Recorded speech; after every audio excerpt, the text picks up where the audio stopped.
Chapter 6. Mr. Remnant's Z-Ray. Dr. Lewis was kept some time at the Garth. It was past 12 when he got back to his house. He went quickly to the room that overlooked the garden and the sea, and threw open the French window and peered into the darkness. There, dim indeed against the dim sky, but unmistakable, was the tall pine with its sparse branches, high above the dense growth of the ilex trees. The strange boughs which had amazed him had vanished. There was no appearance now of colors or of fires. He drew his chair up to the open window and sat there gazing and wondering far into the night, till brightness came upon the sea and sky, and the forms of the trees in the garden grew clear and evident. He went up to his bed at last, filled with a great perplexity, still asking questions to which there was no answer. The doctor did not say anything about the strange tree to Remnant. When they next met, Lewis said that he had thought there was a man hiding amongst the bushes, this in explanation of that warning gesture he had used, and of his going out into the garden and staring into the night. He concealed the truth, because he had dreaded the Remnant doctrine that would undoubtedly be produced. Indeed, he hoped he had heard the last of the theory of the Z-ray, but Remnant firmly reopened this subject. "We were interrupted just as I was putting my case to you," he said, "and to sum it all up, it amounts to this, that the Huns have made one of the great leaps of science. They are sending suggestions, which amount to irresistible commands, over here, and the persons affected are seized with suicidal or homicidal mania, and the people who were killed by falling over the cliffs or into the quarry probably committed suicide, and so with the man and boy who were found in the bog. As to the highway case, you remember that Thomas Evans said that he stopped and talked to Williams on the night of the murder. In my opinion, Evans was the murderer. He came under the influence of the ray, became a homicidal maniac in an instant, snatched William's spade from his hand, and killed him and the others. The bodies were found by me on the road. It is possible that the first impact of the ray produces violent nervous excitement, which would manifest itself externally. Williams might have called to his wife to come and see what was the matter with Evans. The children would naturally follow their mother. It seems to me simple, and as for the animals, the horses, dogs, and so forth, they, as I say, were no doubt panic-stricken by the ray, and hence driven to frenzy. Why should Evans have murdered Williams instead of Williams murdering Evans? Why should the impact of the ray affect one and not the other? Why does one man react violently to a certain drug, while it makes no impression on another man? Why is A able to drink a bottle of whiskey and remain sober, while B is turned into something very like a lunatic after he has drunk 3 glasses? "It is a question of idiosyncrasy," said the doctor. "Is idiosyncrasy Greek for I don't know?" asked Remnant. "Not at all," said Lewis, smiling blandly. "I mean that in some diathesis whiskey, as you have mentioned whiskey, appears not to be parthenogenic, or at all events not immediately parthenogenic. In other cases, as you very justly observed, there seems to be a very marked cachexia associated with the exhibition of the spirit in question, even in comparatively small doses." Under this cloud of professional verbiage, Lewis escaped from the club and from Remnant. He did not want to hear any more about that dreadful ray, because he felt sure that the ray was all nonsense. But asking himself why he felt this certitude in the matter, he had to confess that he didn't know. An aeroplane, he reflected, was all nonsense before it was made, and he remembered talking in the early 90s to a friend of his about the newly discovered X-rays. That friend laughed incredulously, evidently didn't believe a word of it, till Lewis told him that there was an article on the subject in the current number of the Saturday Review, Whereupon the unbeliever said, "Oh, is that so? Oh, really?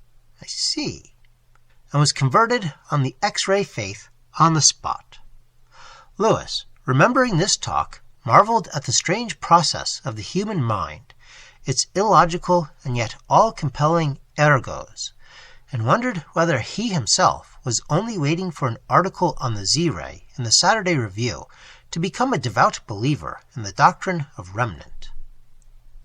But he wondered with far more fervor as to the extraordinary thing he had seen in his own garden with his own eyes. That tree had changed all its shape for an hour or two of the night.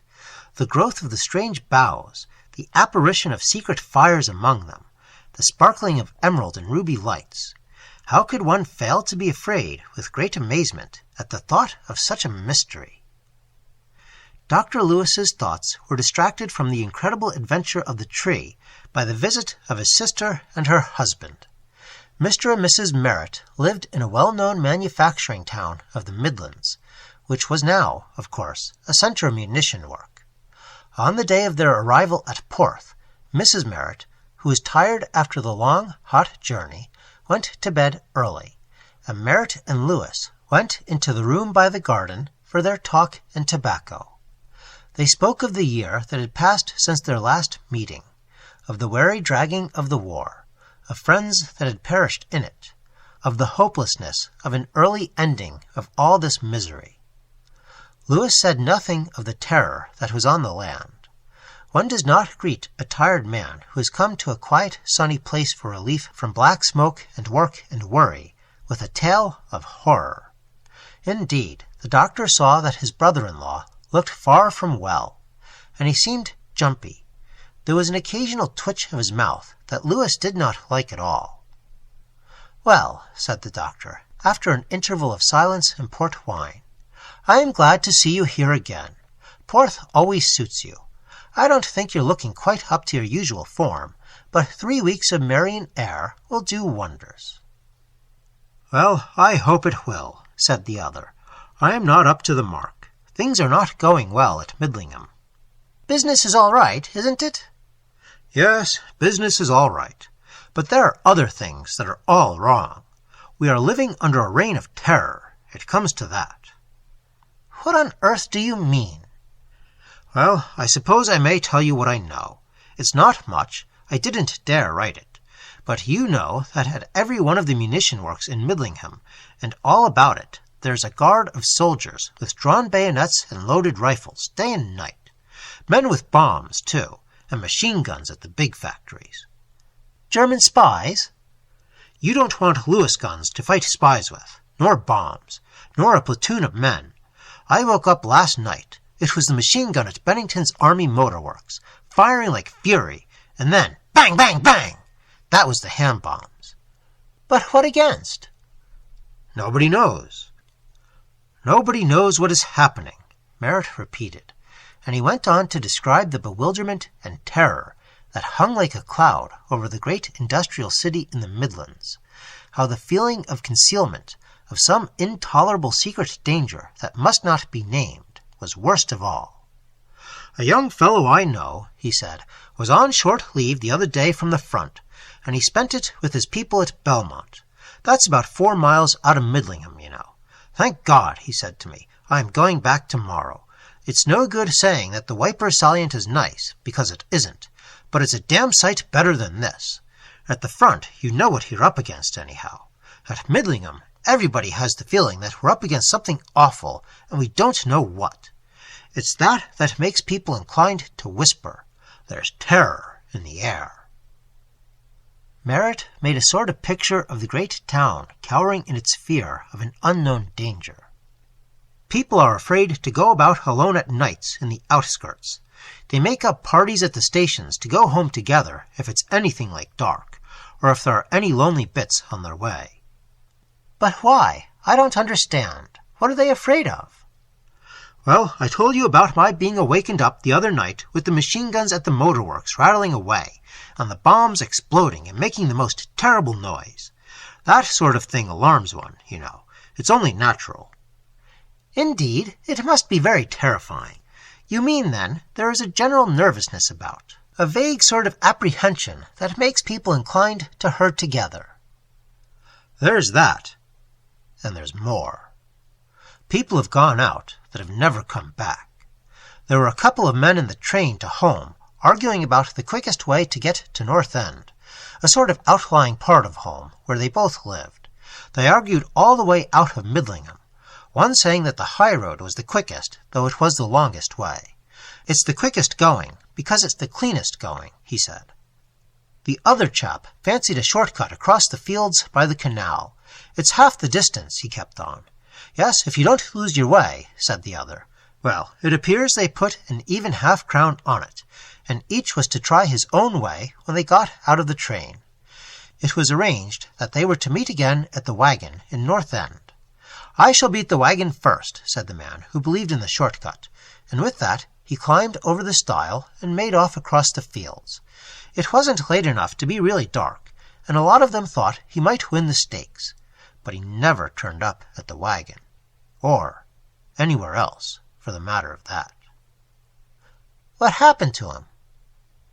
He was found lying on his back in the middle of a field, some way from the path. He was dead. The doctor said he'd been suffocated. Nobody knows how. Then there have been other cases. We whisper about them at Midlingham, but we're afraid to speak out. Lewis was ruminating all this profoundly. Terror in Marion, and terror far away in the heart of England. But at Midlingham, so far as he could gather from these stories of soldiers on guard, of crackling machine guns, it was a case of an organized attack on the munitioning of the army. He felt he did not know enough to warrant his deciding that the terror of Marion and of Stratfordshire were one. Then Merritt began again. There's a queer story going about when the doors shut and the curtains drawn, that is, as to a place right out in the country over the other side of Midlingham, on the opposite side to Dunwich. They built one of the new factories out there, a great red brick town of sheds, they tell me it is, with a tremendous chimney. It's not been finished more than a month or 6 weeks. They plumped it down right in the middle of the fields by the line, and they're building huts for the workers as fast as they can, but up to the present the men are billeted all about, up and down the line.